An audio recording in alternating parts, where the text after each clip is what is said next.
bersama terlebih dahulu, karena pembagian produk menjadi produk bersama dan produk sampingan bersumber dari biaya bersama.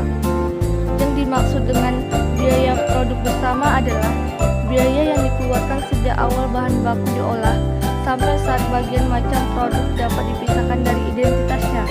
Biaya produk ini terdiri dari biaya bahan baku, biaya tenaga kerja, biaya overhead pabrik.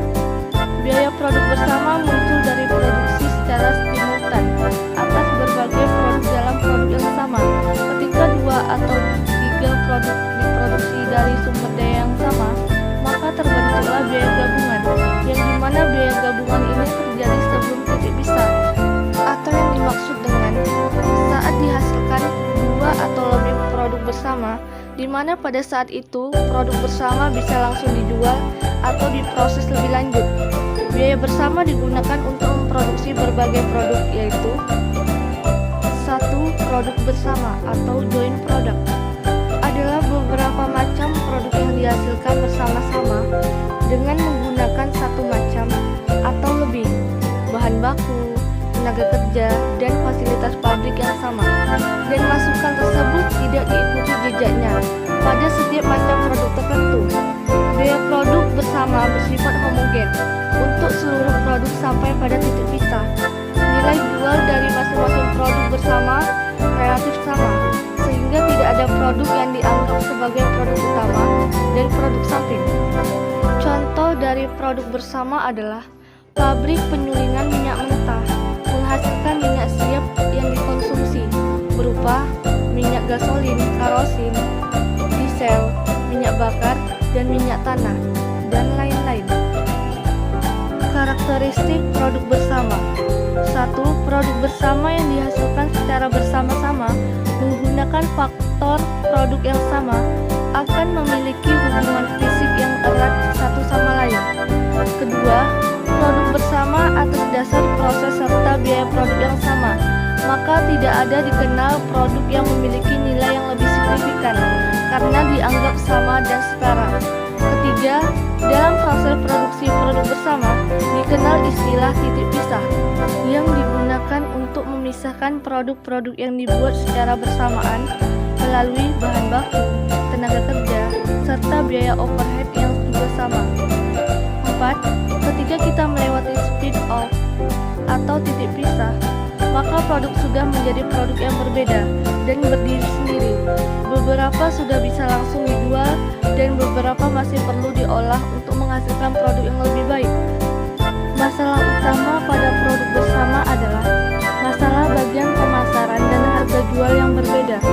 Oleh karena itu, perlu diketahui secara teliti biaya yang dibebankan pada masing-masing produk sebagai dasar perhitungan harga pokok setiap produk. Alokasi biaya adalah pembebanan biaya secara profesional dari biaya tidak langsung atau biaya bersama ke objek biaya. Biaya bersama sulit diperhitungkan kepada masing-masing produk. Oleh karena itu, untuk memudahkan dalam perhitungan diperlukan alokasi biaya. Adapun manfaat menghitung alokasi biaya dalam produk bersama. 1. Menghitung harga pokok dan menentukan nilai persediaan untuk tujuan pelaporan keuangan internal dan eksternal.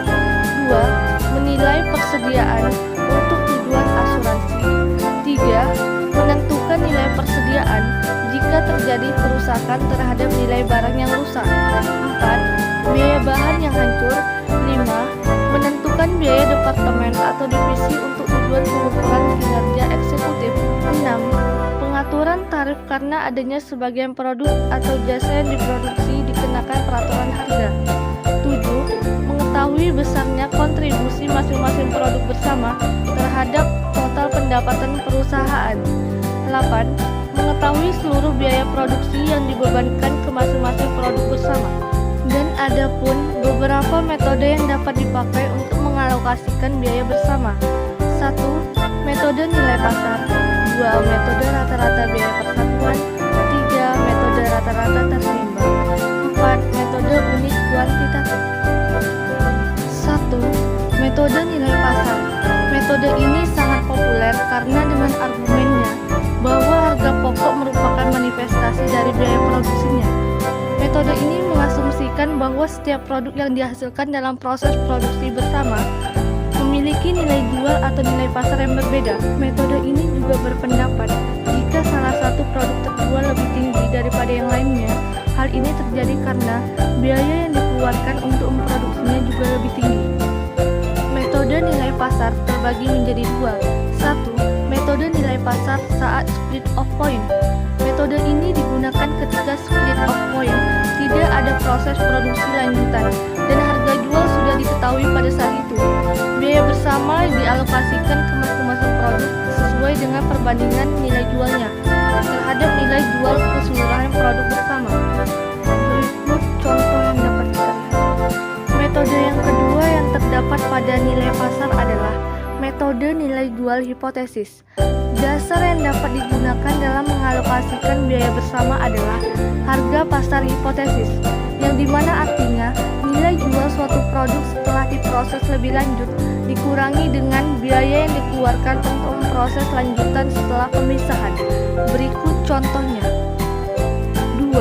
Metode rata-rata biaya persatuan. Metode ini berupaya untuk mendistribusikan total biaya produksi gabungan ke berbagai produk atas dasar biaya per unit, dan digunakan jika satu proses produksi bersama dihasilkan beberapa produk yang bisa diukur dalam satuan yang sama, meskipun dalam kualitas yang berbeda. Berikut contoh yang dapat kita lihat. 3. Metode rata-rata tertimbang. Penentuan alokasi biaya bersama pada setiap produk didasarkan atas perkalian jumlah unit produk dengan angka penimbang, dan hasilnya digunakan sebagai dasar untuk alokasi. Penentuan angka penimbang untuk tiap-tiap produk didasarkan pada jumlah bahan yang dipakai, sulitnya pembuatan produk, waktu yang dikonsumsi, dan pembedaan jenis tenaga kerja yang dipakai untuk tiap jenis produk yang dihasilkan. Berikut contohnya. 4. Metode unik kuantitatif. Metode ini berupaya mendistribusikan total biaya gabungan berdasarkan satuan ukuran tertentu seperti kilogram, ton, liter, meter, dan sebagainya.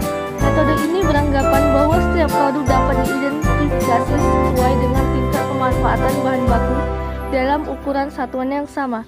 Berikut contohnya. Produk yang kedua adalah produk sampingan atau byproduct. Produk ini digunakan untuk suatu produk yang bernilai total relatif kecil dan diproduksi secara berbarengan dengan produk yang bernilai lebih besar. Produk ini disebut dengan produk utama. Produk sampingan juga diartikan sebagai produk yang bukan tujuan utama operasi perusahaan, tetapi tidak dapat dihindarkan terjadinya dalam proses pengolahan disebabkan sifat bahan yang diolah atau karena sifat pengolahan produk, kuantitas, dan nilai produk sampingan relatif kecil dibanding dengan nilai keseluruhan produk. Contohnya adalah pada pabrik pengrajin kayu, kayu tipis dan papan kayu merupakan produk utama, sedangkan serbuk gergaji dan kayu bakar merupakan produk sampingan.